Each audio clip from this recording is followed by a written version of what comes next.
pessoal! Esterogestação. Meu nome é Larissa, sou consultora de sono do bebê e a gente vai falar um pouquinho sobre essa teoria. O que é a teoria da esterogestação? Nessa teoria, a ideia é que o bebê nasce antes de estar totalmente pronto para viver no mundo fora da barriga da mãe. Então, quando a gente pensa em outros animais, por exemplo, o cachorrinho, o elefante, eles nascem com algum grau de independência maior que o do bebê. Então, são animais que conseguem andar, alguns animais conseguem enxergar bem, outros animais conseguem se comunicar de alguma forma que não só o choro, então eles emitem uma diversidade maior de sons. Alguns conseguem se alimentar sozinhos, então esses animais eles conseguem ter algum tipo de defesa também, né? Por exemplo, o nenenzinho quando ele é pequeno, até os 3 meses, ele não tem movimentação da cabeça suficiente para se virar caso ele esteja sufocando. Então, quando a gente pensa num cachorrinho, no elefante, ele tem mobilidade suficiente para caminhar pelo lugar onde ele mora. Então, a ideia nessa gestação é que esse bebê, ele não nasce preparado para o mundo exterior. Mas também nessa teoria se diz que se o bebê ficasse muito mais tempo dentro da barriga da mãe, o parto natural não seria possível. E a gente tem que lembrar que a cesárea, ela é uma possibilidade de um tempo mais, não vou dizer moderno, né? Mas não tem tantos anos que a gente tem a possibilidade de fazer um parto cesáreo, né? Então, a princípio, a possibilidade seria um parto natural. A gente precisa lembrar que essa pelve precisa abrir, né? A gente espera ele tenha 10 centímetros de dilatação para que esse bebê possa sair. E aí, se a gente tem um bebê muito grande, a circunferência da cabecinha desse bebê vai ser maior do que isso e a gente não vai conseguir ter passagem, né? O corpinho do bebê não vai conseguir passar. O que isso pode ser usado para a gente raciocinar sobre o seu bebê? Bom, o bebezinho, ele vai nascer sem conseguir virar a cabeça, caso ele esteja sufocando. Ele não vai conseguir enxergar direito, né? Então ele não enxerga bem até os 3 meses. Ele não consegue se comunicar.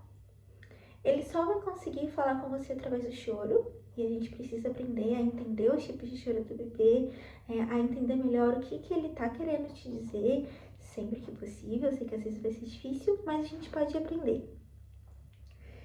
E esse nenenzinho, ele não consegue se locomover, né, andando, ele não consegue caminhar pela casa, ele não consegue se alimentar sozinho, né? Ele tem um estômago também muito pequenininho, a gente pode falar disso em outro vídeo, com certeza a gente vai passar por isso. Então, ele precisa comer a cada cerca de 3 horas, né? Ele precisa se alimentar a cada cerca de 3 horas. Então, é um bebê muito dependente. Então, quando a gente pensa geralmente que o neném nasceu, muitas vezes é vendido pra gente uma ideia de que ele nasceu, né, ele tá pronto e ele já pode ser colocado para dormir, ele vai dormir independente, sozinho, não precisa de nenhum tipo de treinamento, não precisa de nenhum tipo de ajuda para aprender a dormir. E que esse bebê, ele tá preparado para se tornar o mais independente possível na vida fora da barriga. Quando a gente pensa e um pouquinho sobre a ideia da esterogestação, a gente consegue entender que na verdade é um serzinho que não está enxergando direito, não se comunica bem, precisa comer a cada 3 horas, não consegue se locomover, se ele estiver sufocando ele não consegue mover a cabeça e ele não está acostumado com a luz solar, ele ainda não se acostumou com o ciclo circadiano, ele não está acostumado com o vento, né, com tipos diferentes de som, com interferência, ele escuta alguns sons na barriga, mas no mundo exterior existem muito mais barulhos, né, muito mais ruídos. Então ele não se acostumou com uma série de desconfortos e ele não consegue se defender tão bem quanto outros animaizinhos. Então o nível de dependência do bebê humano, ele é muito maior em algumas áreas, em diferentes áreas, dependendo, né, de com quem que a gente for comparar, do que com um bebê, por exemplo, cachorro, do que com um bebê elefante, com um bebê gatinho. É um nível de dependência muito grande. Mas a gente espera que ele já acorde e já possa ser colocado no quarto dele e não precise de nenhuma ajuda.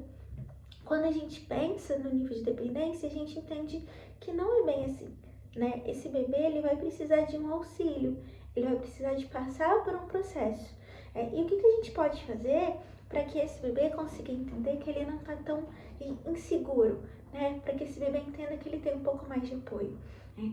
existem algumas coisas que esse bebê já pode reconhecer, né? Então, por exemplo, esse bebê, ele reconhece a sua voz, né? Você que é mãe, se você gestou esse bebê, né? Se veio por meio da gestação, esse bebê já reconhece a sua voz, então você consegue falar com ele. Se você tem um parceiro, né, esse pai também pode falar com esse bebê durante a gravidez, ou não só também pai, né, mas outras pessoas da sua rede de apoio podem conversar com esse bebê durante a gravidez para que ele reconheça essas vozes. Então, quando ele está fora da barriga e ele estiver sofrendo algum desconforto, ele estiver incomodado, pode ajudar ele a se acalmar, ouvir as vozes que ele reconhece.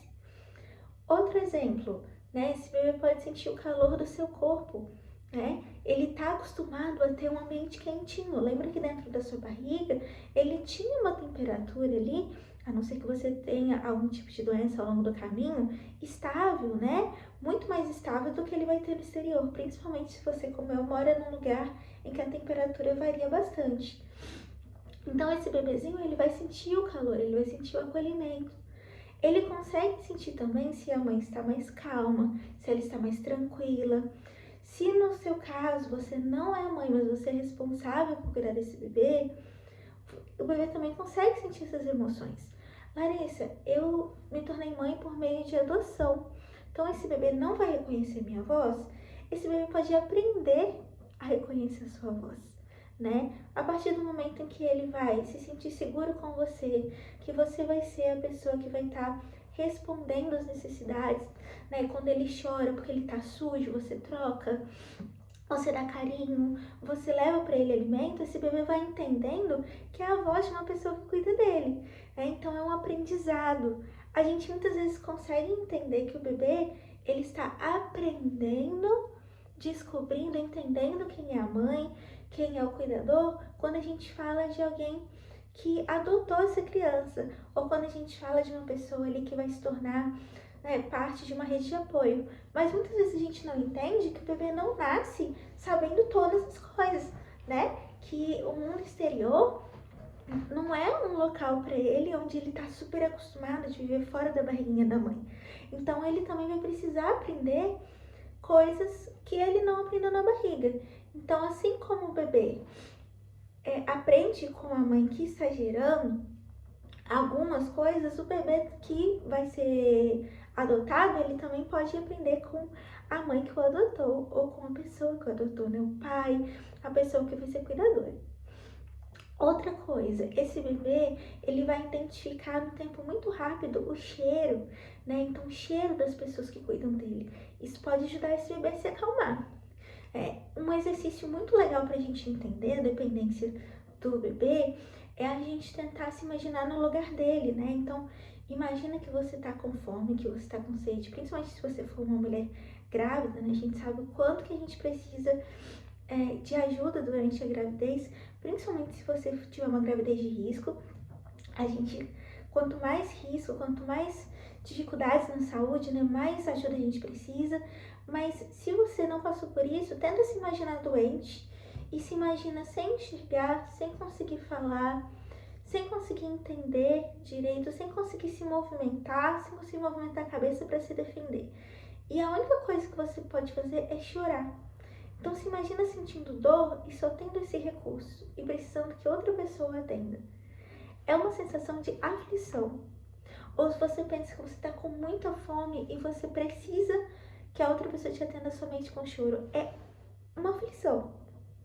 Não é? Quando a gente pensa, muitas vezes é o sentimento que a gente tem. E aí, quando a gente pensa como o bebê está se sentindo, como você se sentiria, a gente pensa, nossa, imagina pro bebê, né? Se pra mim seria assim, imagina pra esse neném. E aí a gente consegue enxergar o neném, né, de outra forma. E a gente começa a se interessar mais sobre como dar apoio, porque a gente começa a entender melhor quem é esse neném.